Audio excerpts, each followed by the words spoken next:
Անդեգարյան մեկ հարցը ցույց տվեք տեսեք Շվեյցարիայի ֆոնտազը քանի երկու պալատների որոշումները իհարկե շատ հրանապատակ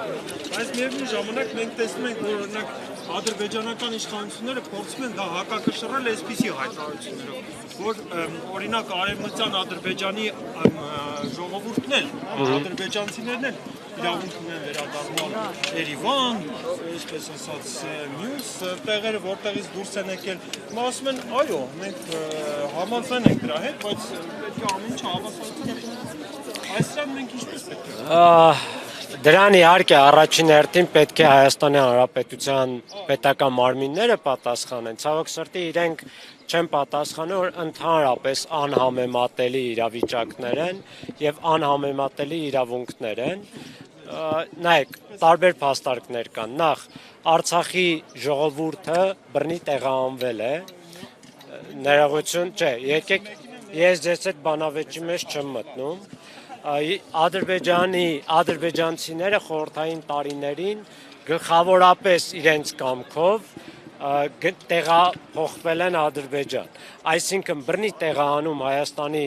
խորհրդային Հայաստանից տեղի չի ունեցել։ Պատճառներ չի եղել, այսպես ասած բռնի տեղահանման։ Երկրորդը Արցախի ժողովուրդը որպես ժողովուրդ է եւ միջազգային իրավունքի սուբյեկտ է, որը ճանաչված է միջազգային հանրության կողմից, այդ թվում ՀՀԿ-ի կողմից եւ այլն։ Հետեւաբար մենք որպես ժողովուրդ վերադարձի իրավունք ունենք մեր հավաքական իրավունքներով։ Բացի դրանից կա միջազգային դատարանի վճիռ։ Ադրբեջանցիների պարագայում չկա այդ վճիռը։ Բացի դրանից ադրբեջանցիները բարձր տոկոսով կարողացել են փոխանակել կամ վաճառել իրենց սեփականությունը, իրենց գույքը այստեղ, իսկ մենք այդ հնարավորությունը չենք ունեցել, այլ ուղղակի բռնի տեղահանվել ենք, որովհետև ցեղասպանության ռիսկի առաջ են կանգնած եղել։ Եվ ներողություն, բազմաթիվ այլ պատճառներ էլ կան, եւ սրան պետք է պատասխանեն Հայաստանի Հանրապետության իշխանությունները, կարող են քննարկել միայն համեմատել Ադրբեջանից տեղահանված հայերի եւ Հայաստանից տեղափոխված ադրբեջանցիների որոշ չափով իրավիճակները, բայց ոչ ամբողջությամբ։ Տեսեք, ադրբեջանական լրատվամիջոցները օրեր առաջ հայտարարեցին, որ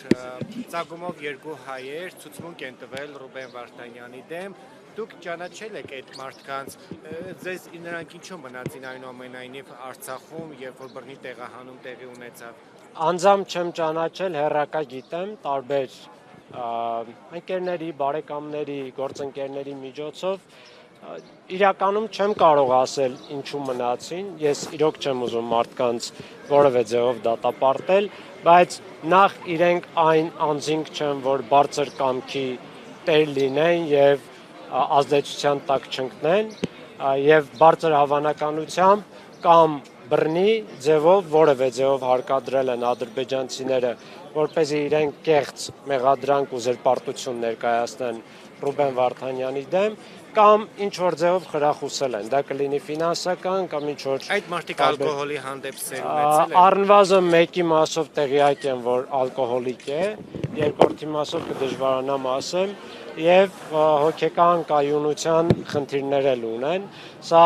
բոլոր արցախցիները գիտեն, ովքեր ճանաչում են այս անձանց, եւ նաեւ այդ հանգամանքները հաշվի առնելով կարող ենք միանշանակ ասել, որ նրանք ազդեցության տակ են գտնվել ադրբեջանական ծառայությունների կողմից։ Անդեգարյան, ես մեկ հարց էլ տվեք։ Ներողություն, ուրիշ գործընկերներ էլ հարցեր ունեին։ Մի գործընկերուհի այստեղից կարծեմ ձախ կողմից հարց ուներ։ Եթե ուզում եք խնդրեմ, եթե ոչ, շատ է։ Շվեյցարիայի խորհրդարանի որոշումներին է վերաբերում։ Տեսեք, երկրորդ թեզը, որ նետվում է հրապարակ Ադրբեջանի։ Ներողություն, ադրբեջանական տերմինաբանություն խնդրում եմ չօգտագործեք, նույնիսկ ճակերտներով, որովհետև դա իրենց թեզերը ներդնում է մեր տեղեկատվական դաշտում։ Տեսեք, լավ, այդ դեպքում այսպես վերաձևակերպեմ հարցը։ Ինչ ֆորմատով կարող են վերադառնալ արցախցիները իրենց հայրենիք։ Որտեվ հիմա ասում են, խնդրեմ, կարող է ինչ-որ մի օր Ադրբեջանը ասի կարող եք վերադառնալ, բայց իմ իշխանության ներքո։ Նայեք, հասկացա, նայեք, իհարկե ես իմ դիրքորոշումը ասեմ, բայց կարևոր հարց է,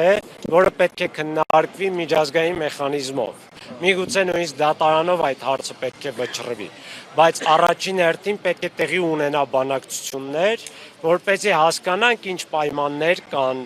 ինչ մտավախություններ կան եւ այլն, ինչ նախապատմություն կա, հետո նոր մենք կքննարկենք դիվանագիտական կամ իրավական մեխանիզմներով եւ որոշում կկայացնենք։ Իմ դիրքորոշումն այն է, որ սա մոտավոր այն է, որ օրինակ հոլոկոստի զոհերին, հրեաներին տանեն եւ նացիստական ռեժիմի տակ բնակեցնեն։ Արդյոք որևէ միջազգային հանրության ներկայացուցիչ այդպիսի բան կաներ։ Եթե իրենք ընդունում են, որ ցեղասպանություն է տեղի ունեցել կամ եթե նույնիսկ ցեղասպանությունը չեն ասում են էթնիկ զտում, որը մարդկության դեմ հանցագործություն է, ապա իրենք պետք է ընդունեն նույն միջազգային իրավունքով մարդկության դեմ հանցագործության կամ ցեղասպանության զոհերին ոչ մի ձևով, ոչ մի պրակտիկա չկա, որ տանեն եւ հանցագործների տիրապետության տակ բնակեցնեն։ Հետևաբար հանուն մարդու իրավունքների, հանուն միջազգային իրավունքի փրկության եւ հանուն արդարության ուղղակի պետք է բացառենք ադրբեջանական ցեղասպանական տիրապետությունը։ Թե մնացածը ինչ պայմաններ են, միջազգային ադմինիստրացիա է, Արցախյան իշխանության վերականգնում է, միջանկյալ կարգավիճակ է եւ այլն, սրանք բոլորը քննարկելի հարցեր են, բայց պետք է լինեն այնպիսի պայմաններ, որոնք բացառեն հնարավոր նոր միջազգային հանցագործության կրկնությունը։ Սա ինձ համար աքսիոմա է, բայց եկեք սկսենք քննարկումները, եկեք միջազգային մեխանիզմը ներդնենք, հետո նոր կգանք այդ բարդ հարցերի քննարկման։